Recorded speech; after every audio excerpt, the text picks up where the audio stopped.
Bismillahirrahmanirrahim. Alhamdulillahirrabbilalamin. Wassalatu wassalamu ala asyrafil anbiya'i wal mursalin wa ala alihi wa sahbihi ajma'in. Allahumma salli ala Sayyidina Muhammad wa ala ali Sayyidina Muhammad. Agar permohonan doa dikabulkan. Setiap kali kita membuat sesuatu permohonan, kita pasti mengharapkan agar permohonan itu dikabulkan atau diterima. Kerana kita tahu hanya ada dua kemungkinan apabila kita membuat suatu permohonan. Yang pertama, sama ada ianya akan diterima atau dikabulkan. Yang kedua, sama ada ianya akan ditolak atau dibantah. Tetapi ketahuilah, hanya ada satu permohonan yang tidak pernah ditolak, iaitu permohonan seorang hamba kepada Allah Subhanahu Wa Taala. Permohonan ini disebut sebagai doa. Allah berjanji akan menjawab setiap doa yang dipanjatkan seorang hamba kepadanya. Dalam surah Ghafir ayat 60, berdoalah kamu kepadaku, nescaya aku perkenankan permintaanmu. Dalam surah Al-Baqarah ayat 186, aku memperkenankan permohonan orang yang berdoa, memohon apabila mohon sungguh-sungguh kepadaku. Hakikatnya, doa adalah satu rasa cinta seorang hamba kepada Allah Subhanahu Wa Taala.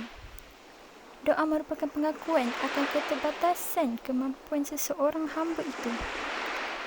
Dan doa itu adalah satu bentuk kesedaran seorang hamba bahawa ada yang maha kuasa atas segala sesuatu. Ada yang maha memutuskan segala sesuatu. Ada yang maha mengetahui mana yang terbaik buat hamba-hambanya, yakni Allah Subhanahu Wa Taala. Rasulullah SAW mengingatkan pentingnya doa dalam kehidupan. Ada sebuah hadis menegaskan hal tersebut. Doa adalah ibadah yang paling mulia di sisi Allah. Hadis riwayat At-Tirmizi. Syekh Al-Mubarakfuri menjelaskan bahawa makna hadis tersebut adalah tidak ada sesuatu ibadah qauliyah, iaitu ucapan, yang lebih mulia di sisi Allah daripada doa. Dalam hadis lain ada menyebutkan, mintalah kepada Allah akan kemurahannya, kerana sesungguhnya Allah senang apabila dimintai sesuatu. Hadis riwayat Tirmizi.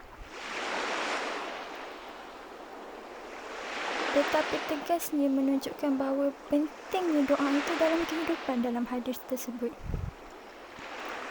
Rasulullah SAW juga mengingatkan, siapa sahaja yang tidak mahu memohon sesuatu kepada Allah, maka Allah akan murka kepadanya. Betapa pentingnya doa.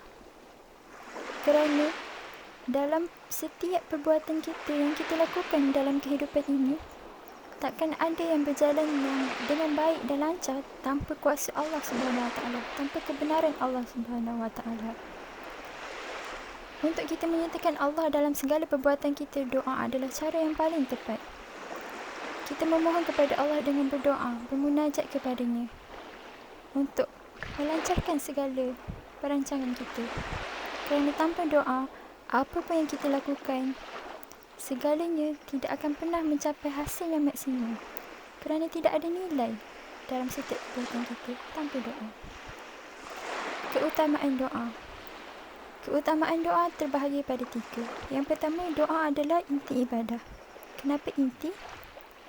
Kerana Rasulullah SAW bersabda, doa adalah inti, iaitu otak ibadah. Hadis riwayat At-Tirmizi. Kerana jika doa itu disebut sebagai otak ibadah, boleh dikatakan doa itu adalah sentral dari segala bentuk perhambaan atau pengabdian seorang hamba kepada Tuhannya, yakni Allah Subhanahu Wa Taala. Dengan doa dapat dikatakan ianya adalah bukti pengakuan, kepasrahan serta ketundukan seorang hamba kepada Allah. Orang yang tidak mahu berdoa, yang enggan berdoa kepada Allah, berarti dia telah bersikap sombong kerana merasa bahawa dia tidak perlukan bantuan, tidak memerlukan bantuan Allah. Sebegitu sekali. Yang kedua, keutamaan doa. Doa mampu menolak takdir Allah.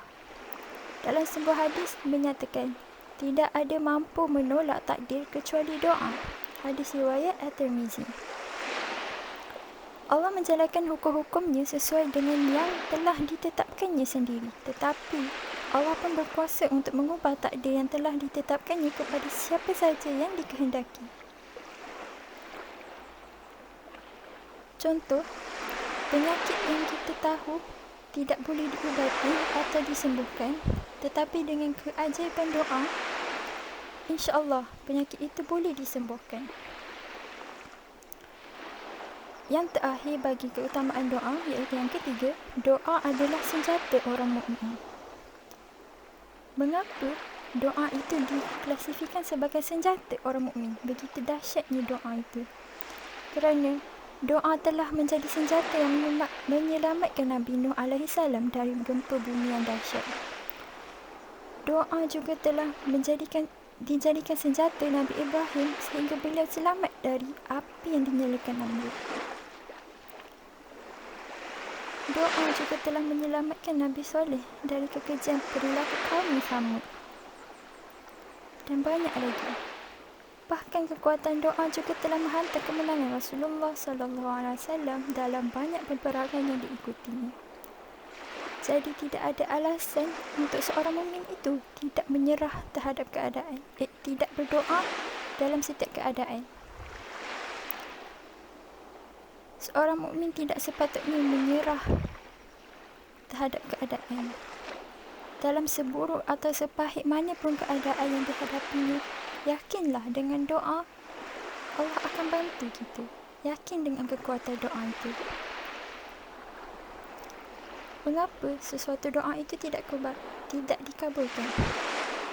Pasti kita pernah atau sering merasa bahawa doa kita tidak dikabulkan oleh Allah. Ibrahim Ibn Adham ada menyebutkan, ada 10 hal yang membuat doa tidak terkabul. Yang pertama, kita mengenal Allah tapi tidak memenuhi hak-haknya. Yang kedua, kita sering membaca Al-Quran tetapi belum mahu mengamalkannya. Yang ketiga, kita mengaku mencintai Rasulullah tetapi meninggalkan sunnahnya. Yang keempat, kita mengaku menjadi musuh syaitan tetapi malah kita mentaatinya. Yang kelima, kita memohon keselamatan dari siksa api neraka, malah kita menjerumuskan diri ke dalamnya. Yang keenam, kita memohon agar dimasukkan dalam syurga, tetapi kita malah menjauh darinya. Yang ketujuh, kita tahu kematian itu pasti, tapi tidak ada persiapan yang kita lakukan untuk bertemu dengan kematian. Yang ke-8, kita sibuk dengan aib orang lain, sedangkan aib sendiri tidak kita perhatikan. Yang ke-9, kita sudah merasa banyaknya nikmat Tuhan tetapi tidak pun kita mensyukurinya. Dan yang terakhir iaitu yang ke-10, kita sering menghantar jenazah tetapi tidak pernah mengambil pelajaran atau pengajaran darinya. Jadi dengan 10 perkara yang disebutkan tadi, hendaklah kita tanya semula kepada hati kita.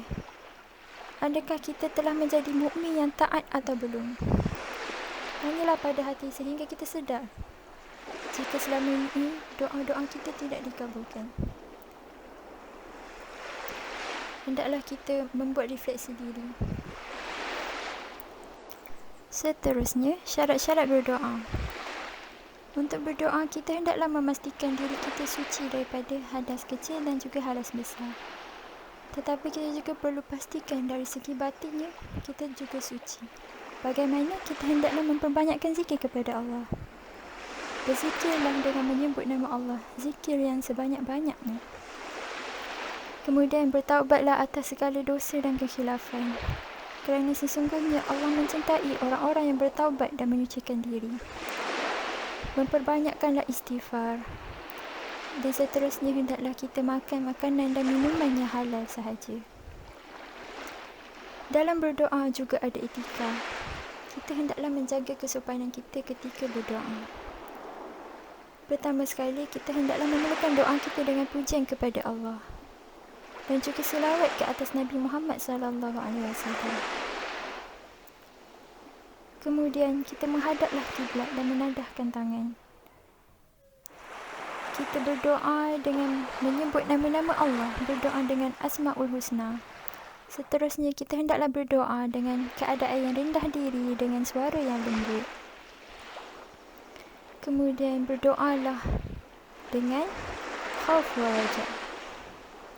Berdoa dengan penuh kesungguhan dan keyakinan bahawa doa itu akan dikabulkan oleh Allah. Kemudian berdoalah dalam keadaan yang tenang, tidak terburu-buru dalam mengharapkan terkabulnya doa itu. Kemudian berdoalah pada waktu-waktu dan tempat-tempat yang mustajab. Contohnya berdoa ketika sepertiga malam terakhir, di saat sujud, ataupun di hadapan Kaabah dan juga tempat-tempat suci yang lain. Seterusnya berdoalah dengan kalimat yang jelas, singkat tapi penuh makna. Dan yang terakhir, ketika berdoa, dinasihatkan agar mengulangi doa itu sebanyak 3 kali. Dan yang terakhir, untuk kita kupaskan, yakin setiap doa pasti dikabulkan. Kerana kembali kita ke ayat surah Ghafir ayat 60, berdoalah kamu kepadaku, nescaya aku perkenankan permintaanmu. Ditegaskan dalam ayat ini bahawa setiap doa yang dipanjatkan seorang hamba kepada Allah pasti akan dikabulkan. Rasulullah SAW bersabda, tidak ada seorang Muslim pun yang berdoa dengan doa yang tidak mengandung dosa dan memutus hubungan silaturahim kecuali Allah akan memberikan kepadanya satu di antara 3 hal. Dikabulkan doanya, ditangguhkan hingga hari kiamat, atau dijauhkan dari suatu keburukan atau musibah yang serupa. Jadi daripada hadis di atas, ada 3 cara pengabulan doa yang boleh kita ambil.